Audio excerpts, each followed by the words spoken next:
김재영의 코끼리라는 현대소설 작품으로 들어갈 겁니다. 자, 이 작품은 이제 25년 6월 고1 교육청 학력평가에 나왔던 현대산문, 현대소설 작품이고요. 내용이 되게 생각보다 심오해요. 그래서 이런 비유와 상징 같은 것들을 잘 파악하시고 또 이 작품이 독자들에게 전하려고 했던 사회적 배경은 어떤 것인지 그런 점들을 모두 염두에 보면서 같이 읽어 나가시면 좋겠죠.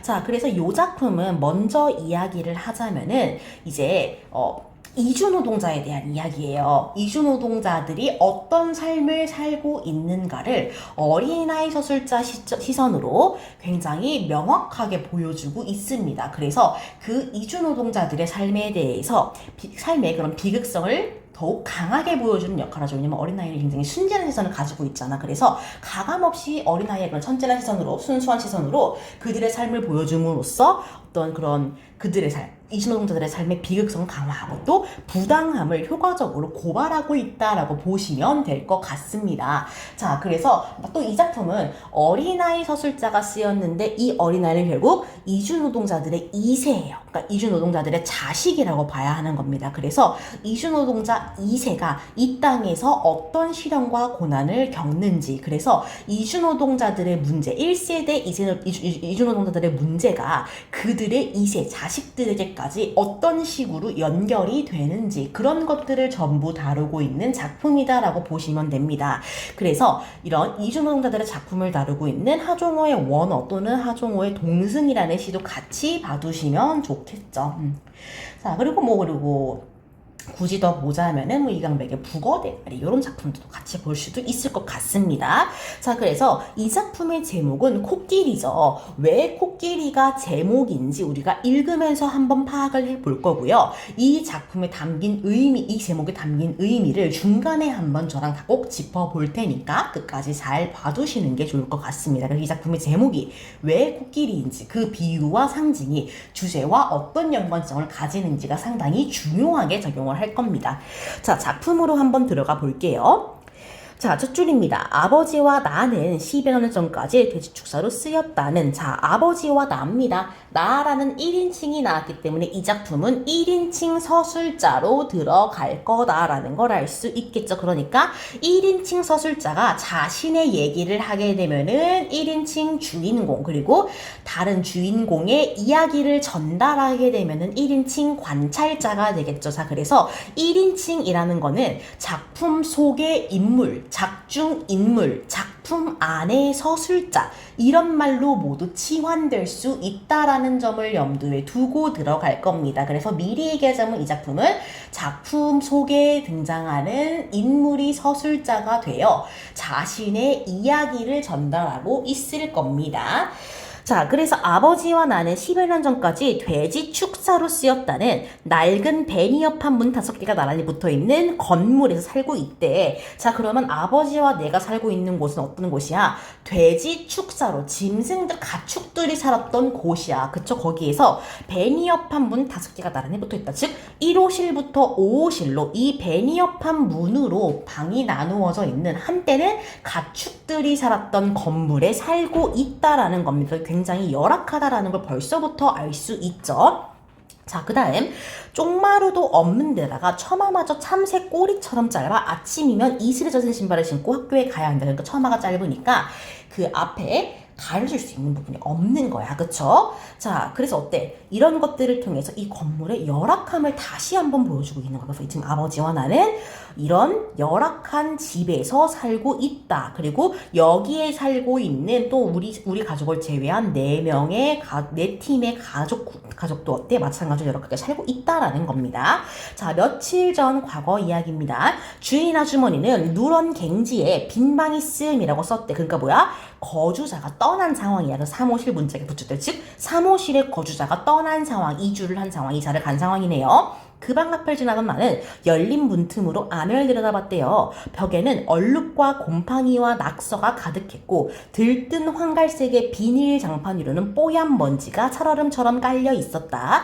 비스듬하게 세워진 낡은 캐비닛 뒤쪽 벽에는 쥐가 들락거릴 정도의 작고 새까만 구멍이 뚫려 있는데 구멍 주위로 자잘한 시멘트 가루와 흙덩이가 흩어져 있어 마치 상처 부위에 엉겨붙은 피딱지처럼 보였대. 즉 지금 내가 서술자가 그 방을 들여다보고 방의 모습을 묘사한 장면, 굉장히 구체적으로 묘사하고 있습니다. 그래서 이때 굉장히 시각적으로 묘사하고 있고, 그러니까 시각이니까 감각이죠. 감각적, 시각적으로 묘사하고 또 비유를 활용해서처럼, 그렇죠, 직유법이죠. 비유를 활용해서 그런 사무실의 열악한 모습을 구체적으로 묘사하고 있다라는 걸 알 수 있는 부분입니다.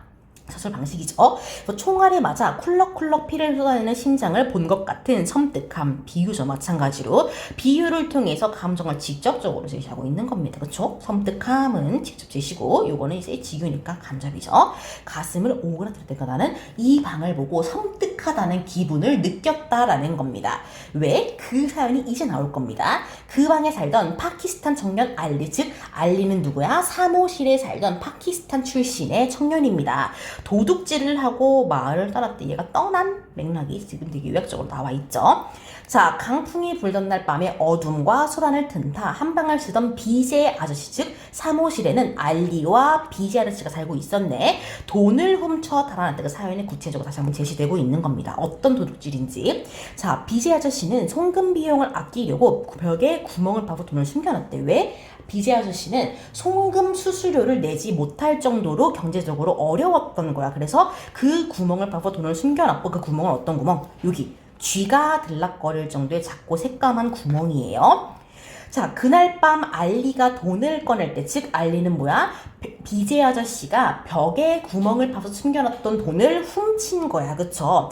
그 조심스러운 부스럭거림은 아저씨는 왜 듣지 못했을까라고 의문을 품은 겁니다. 하긴 이틀 연속 철야 근무에 특근까지 했다. 다시 말해 뭐야?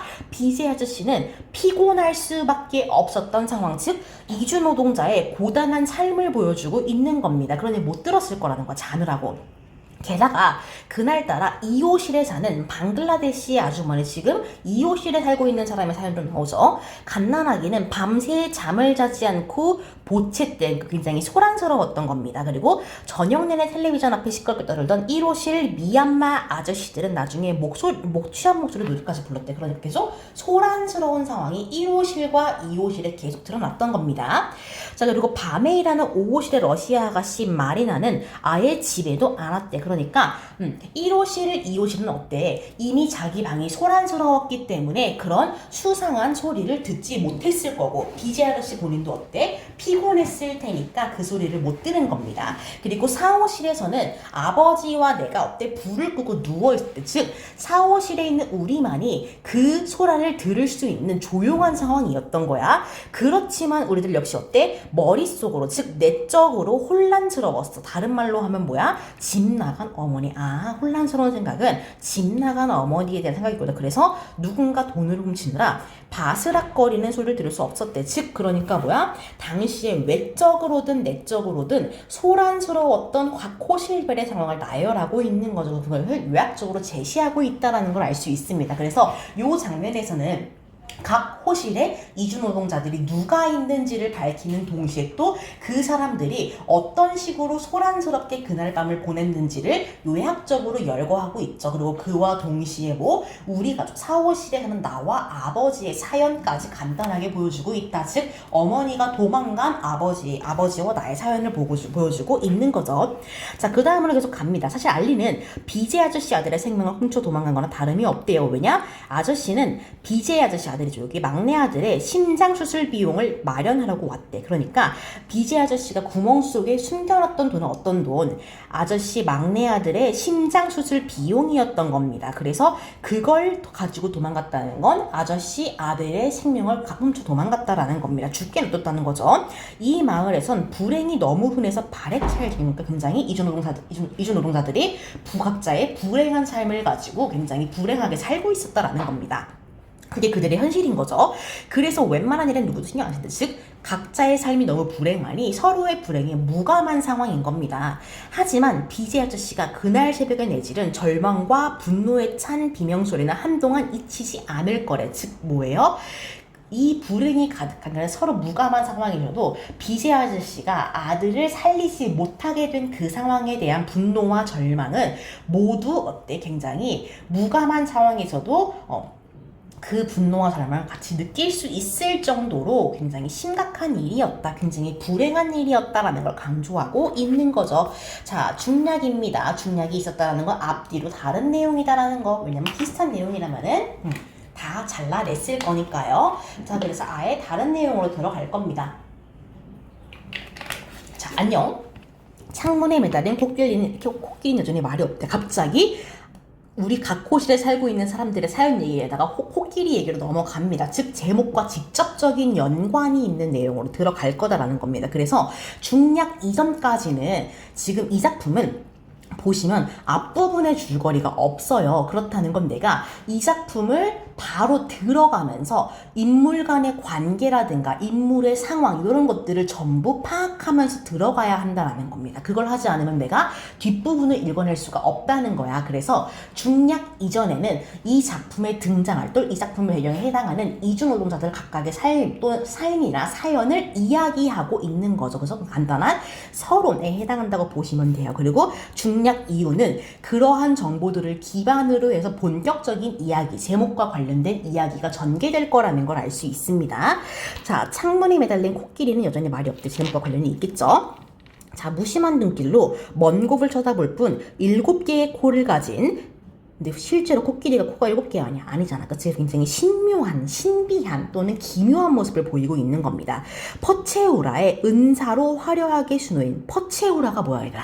네팔의 옷을 얘기하는 거야. 그치? 그래서 보시면은 퍼체우라라는 말은 네팔 남자들이 몸에 걸치는 천을 얘기하는 거예요. 근데 집에 퍼체우라가 있다라는 건 무슨 말이야? 아, 이 집 사람 중에 누군가가 네팔 출신이구나. 근데 이 옷은 네팔 남자가 입는 거라고 했으니 아, 아버지가 네팔 출신이구나라는 걸 짐작할 수 있는 부분인 거죠. 자, 그래서 은색 실로 화려하게 수놓인 그 코끼리, 그러니까 창문에 지금 뭐가 매달려 있다는 거야? 퍼체우라가 걸려있는 상황인 거야. 그리고 거기에 있는 나는 코끼리를 바라보고, 거기에 있는 수놓인 코끼리를 바라보고 있는 거죠. 그쵸? 그래서 말이 없는 이유는 뭐겠어? 실제 코끼리가 아니라 수놓인 코끼리니까요. 그쵸? 그래서 그 코끼리는 뭐야? 원래 신들의 왕인 인드라를 태우는 구름이래. 이 인드라는요, 인도설화에 나오는 그런 신이라고 보시면 됩니다.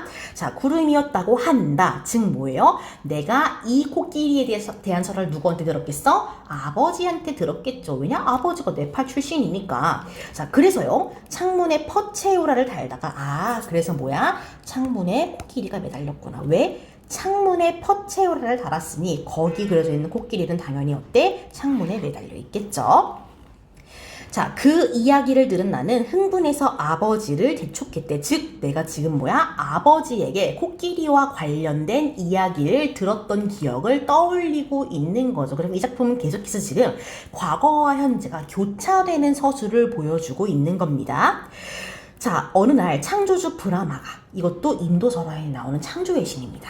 그죠? 세계의 알을 깨뜨리면서 코끼리의 격이 낮아졌대. 그래서 우주를 떠받치는 기둥을 냈대. 원래 신들의 왕을 태우는 구름이었던 코끼리가 그 격이 낮아져 우주를 떠받치는 기둥이 되었다라는 이야기죠. 나는 눈을 질끈 감았대. 아버지는 슬쩍 내 안색을 살폈대. 어차피 그거는 힌두교 신화, 그러니까 인도에서 비롯된 힌두교 신화인 거죠. 그래서 브라마든 아니면 인드라든 코끼리 이거 다 힌두교 신화로부터 비롯된 이야기다라는 겁니다. 이 얘기를 한 이유는 당연히 아버지가 힌두교와 관련된 네팔 출신이기 때문이겠죠.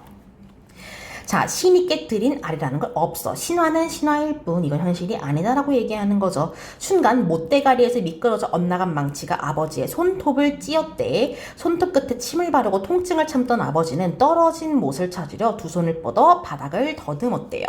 자, 문득 아버지가 코끼리처럼 유별했대. 즉 뭐야? 아, 이 작품의 제목은 아버지에 대한 은유, 아버지에 대한 비유구나 라는 걸 깨달을 수 있겠죠. 그 이유가 뒤에 나옵니다.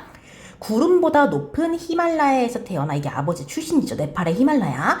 후미진 공장지대에서 살아가고 있대. 자, 이게 왜 코끼리와 관련이 있냐면요. 지금 자세히 잘 보세요. 원래 힌두교 신화에서 코끼리는 어때요? 신들의 왕을 태우는 구름이었던 거야. 그러니까 굉장히 높은 곳에 있던 존재였던 거죠. 근데 그게 브라마에 의해서 격화된 거야. 격이 떨어진 거야. 그래서 우주를 떠받치는 기둥이 됐다라는 거죠. 자, 아버지도 어때요? 구름보다 높은 히말라야, 높은 곳에 살던 사람이었어. 근데 어때? 이곳 후미진 공장지대로 내려온 거야. 그쵸? 한국으로 오면서. 자, 이걸 다시 한번 조금 더 해석을 해보자면요. 아버지도 어땠대? 어릴 때는, 청년일 때는 꿈도 있고 희망도 있었을 거야. 그러니까 이상을 바라보며, 높은 곳을 바라보며 사는 사람이었을 거다라는 거죠. 자, 그런데 어때? 현실을 마주하고 한국으로 이주한 거야. 돈을 벌려고. 그쵸? 그러면서 어때? 한국을 떠받치는 하층민이 되는 거야. 한국이라는 사회 구조를 떠받치는 이주 노동자로서 하층민에 포함되며 공장에서 계속해서 열악한 삶을 살고 있는 겁니다. 이게 코끼리와 아버지의 유사성이죠. 그래서 제목은 결국 이렇게 꿈이 있는 청년으로 높은 히말라야에 살았으나 결국 한국을 떠받치는 하층민으로 전락한 이주 노동자로서의 아버지의 삶을 비유하는 말이다라고 볼 수 있겠죠. 그리고 한편으로는 뭐예요? 이렇게 이주노동자들이 한국에 와서 공장에서 일하고 그리고 하층민의 계급으로서 계속 노동을 하면서 한국을 떠받치고 있다라는 작가의 생각도 드러나는 겁니다. 그리고 이주노동자들이 한국을 떠받치고 있다. 그러니까 이들을 차별해서는 안 된다라는 이야기를 하고 있는 거죠, 결국에는. 그래서 이들의 중요성을 얘기하고 있는 거기도 해요. 그러니까 이들이 한국을 떠받치고 있기 때문에 이들이 없으면 한국은 무너지겠죠. 그러니까 이들이 보이지 않는 곳에서 움직이고 있다, 갇히고 있다라는 걸 보여주고 있는 겁니다. 자, 어디선가 노랫소리가 들려온대요. 가늘게 떨리는 그 목소리의 주인공은 이호실. 이거 아까 중약 전에 나왔죠. 이제 누가 사는지. 이 사람은 토야 엄마래. 이호실은 방글라데시 아주머니가 갓난아기랑 사는 곳이었잖아. 그치? 토야 엄마래. 그러니까 그 갓난아기 이름은 토야야. 그쵸? 출신은 방글라데시고 이 어머니는 모레니의 절로 세이레네. 모레니의 절로 세이레. 날 그곳으로 데려가 주세요. 날 그곳으로 데려가 주세요. 즉 앞에는 방글라데시의 말이겠죠. 뒤에는 한국어. 자, 지난 봄의 과거입니다. 단속반을 피해 뒷산으로 도망쳤더니 단속은 뭐하는 사람? 이주 노동자 중에서 불법 체류자를 단속하는 거겠죠. 뒷산으로 도망치다가 발목을 삐었대. 그럼 도망갈 수 있어 없어? 없죠. 그래서 잡힌 거야. 누가? 토야 아빠가. 다른 말로 하면 이호실 방글라데시 아주머니의 남편이. 그래서 스리랑카로 추방됐대. 그래서 돌아오지 못했대. 즉 토야 아빠는 스리랑카 사람이네. 그래서 추방됐고 불법 체류자 그 단속에 걸려서 못 돌아오는 거야. 그래서 토야 엄마는 혼자 남았지. 그래서 뭐 했대? 집에서 기계부품에 나사를 꿰어버는 푼돈으로 연명하고 있다라는 거죠. 즉 이주노동자가 굉장히 궁핍하게 살고 있다. 애를 키워야 되는데. 자, 훌들리아 푸자토레, 게노, 필레라코, 헬라거리, 탈무르넷 아게, 슈두, 바르크, 피레아쇼크. 기독꽃을 꺾어 왜 그냥 버렸을까? 사랑하는 사람이 죽기 전에 다시 돌아오세요. 그러니까 앞에는 마찬가지로 방글라데시의 말, 뒤에는 한국어. 그쵸? 그래서 노래를 계속 부르고 있는 상황. 그랬더니 어때? 갑자기 어머니 생각이 난대. 나는 방글라데시 아주머니 토야 엄마의 노래를 들으면서 엄마 생각을 하는 거야. 그치? 그 노랫소리는 어머니에 대한 그리움을 유발하는 매개체다라고 볼 수도 있겠네요. 자, 신김치와 미역국 냄새, 연한 레몬 로션 냄새, 그리고 이름 붙일 수 없지만 스르르 잠이 오게 하는 신비한 살레까지. 즉 나는 노랫소리, 청각적인 무언가를 들으면서 어머니를 떠올리게 하는 어떤 후각적인 이미지들을 연상하고 있는 거. 그래서 그 이미지들이 계속 열거되고 있다. 그렇죠? 그래서 어머니를 떠올리게 하는 후각적 이미지가 열거되고 있는 상황이다라는 걸 알 수 있겠죠. 그렇죠? 그래서 나는 토야 엄마의 그런 청각적인 노랫소리를 들으며 청각적 이미지를 통해서 그걸 매개체로 엄마와 관련된 후각적 이미지를 떠올리고 있다. 그리고 그것을 열거하고 있다라는 걸 알 수 있습니다. 자, 지난번 마찬가지로 과거고요. 엄마가 남기고 간 냄새, 즉 엄마는 지난 봄에 도주했다라는 거죠. 한동안 방 안 어딘가에 남아 미풍이 불 때마다 맡아줬대. 하지만 이젠 방 안에서 그 냄새가 안 난대. 그쵸? 엄마의 흔적이 거의 사라진 거야.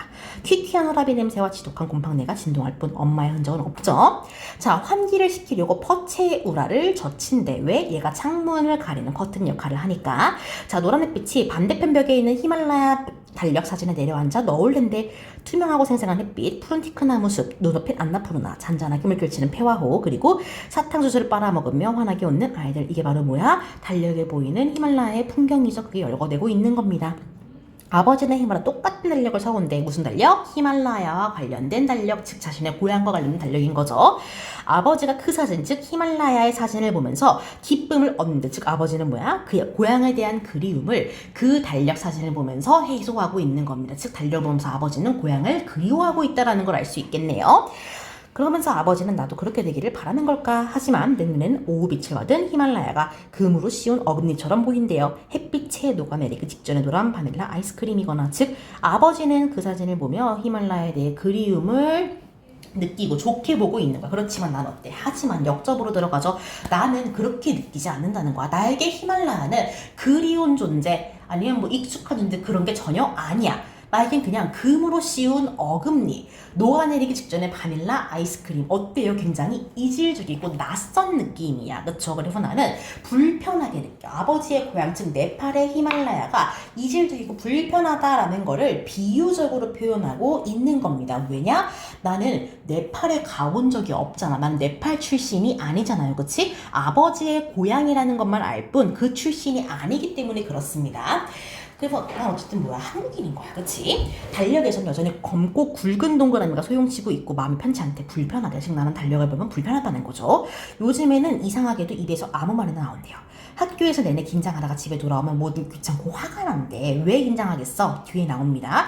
오늘은 소영이 오빠가 친구들을 데리고 쉬는 시간마다 우리 교실로 내려왔대. 그럼 나는 어때? 화장실에 숨어있다 학교를 들어간대. 아, 이건 뭐예요? 그러면은 친구가 내려오는 게 아니고 갈등의 상대가 내려오는 거예요. 즉 소영이 오빠가 나를 괴롭힌다는 걸 알 수 있는 겁니다.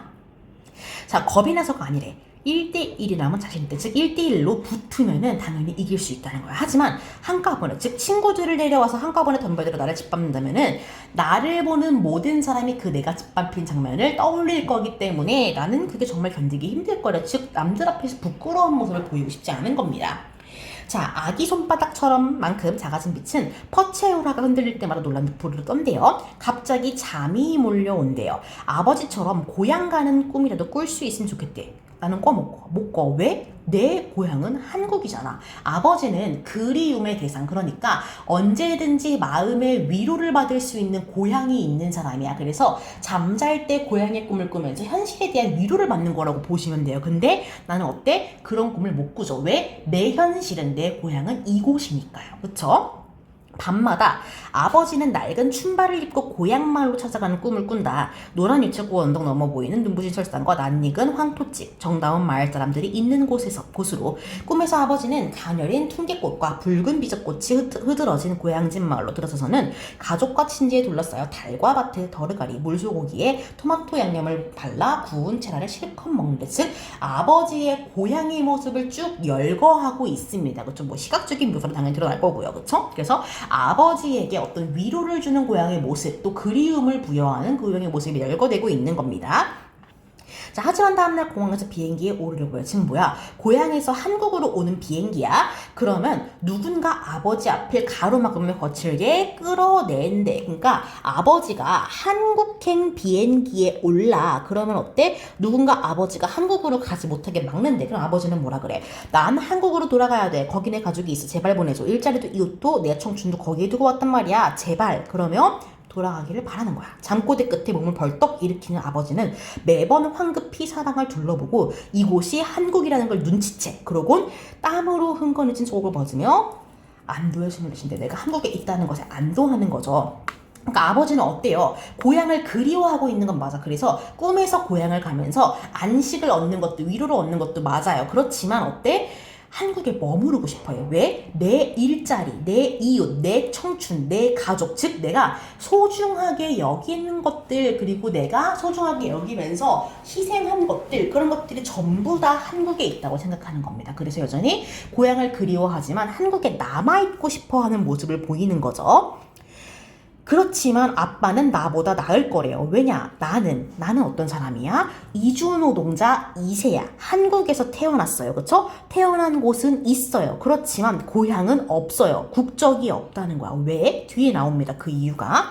한국에 네팔 대사관이 없어 아버지는 혼인신고를 못했대. 왜? 아버지는 한국에 이주했다고 정식으로 인정을 받지 못한 겁니다. 그렇죠? 그러니까 나는 국적이 없어. 그러니까 한국에서 태어난 건 맞지만 한국 국적은 못 받아. 그래서 내게는 호적도 없고 국적도 없어. 그러니까 나는 떠있는 사람인 거야. 이방인인 거야. 그쵸? 그래서 한국에서조차도 학교에서조차도 청강생일 뿐이래. 그러니까 나는 어딘가에 국적이 없으니까 태어난 곳은 있지만 그거에 등록되지 못한, 정착하지 못한 삶인 거야. 그래서 소외감을 느끼고 정서적 고립을 느끼는 상황인 거죠.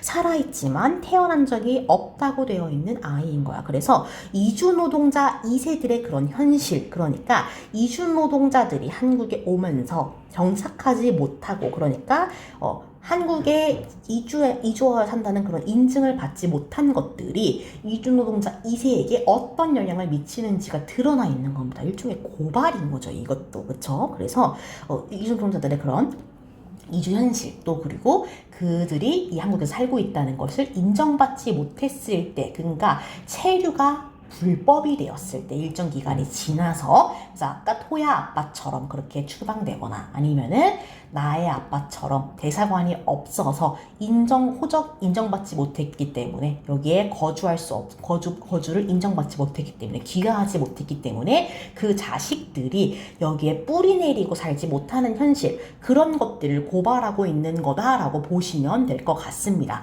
자, 그렇기 때문에 이주노동자들 2세의 정체성의 혼란 문제 역시 다루고 있다라는 겁니다. 자, 그래서 이 작품을 보기 이전에는 이주노동자들의 열악한 현실, 그리고 이들의 삶을 인물 소개를 하는 방식으로 그들의 사연을 언급하며 보여주고 있어요. 자, 그런데 뒷부분은 어때요? 뒷부분은 나에 조금 더 집중합니다. 그래서 이주노동자 2세의 현실을 이주노동자 1세, 아버지의 1세대의 아버지의 현실과 같이 비교해서 보여주는 거야. 그래서 아버지에 대한 비유로서 코끼리를 이야기하고, 그리고 나는 어떤 식으로 살고 있는지 그런 것들을 이야기하고 있다라고 보시면 됩니다. 그래서 이 작품의 의미도 같이 잘 봐두시면 좋겠죠. 그래서 작품에서 아버지를 동물로 비유한다는 점에서 박민규의 그렇습니까 기린입니다라는 작품도 같이 봐두시면 좋아요. 이거는 아버지가 기린이 된 이야기입니다. 그렇죠? 이건 아버지가 그 현실의 생활고에 못 이겨 기린이 되는 이야기를 다루고 있기 때문에 어느 정도 좀 유사한 측면이 있겠다라고 보시면 되겠죠. 그래서 당시 한국이 어려웠던 시기에, 그렇죠? 그 시기에 아버지가 경제적 어려움으로 인해서 또 어떻게 살아가고 있는지 그걸 다루고 있으니까요. 좀 같이 봐두시면 좋겠죠. 그래서 같이 볼 작품들 좀 같이 정리해가지고 이 이주노동자들의 현실, 그런 것들을 좀 시대적으로 연결지어서 읽어보시면 좋을 것 같습니다. 이 작품 꽤 어렵습니다. 그래서 잘 봐두시는 게 좋겠죠. 낯선 작품이기도 하니까요. 그래서 좀 길긴 하지만 이렇게 한번 정리해 볼게요.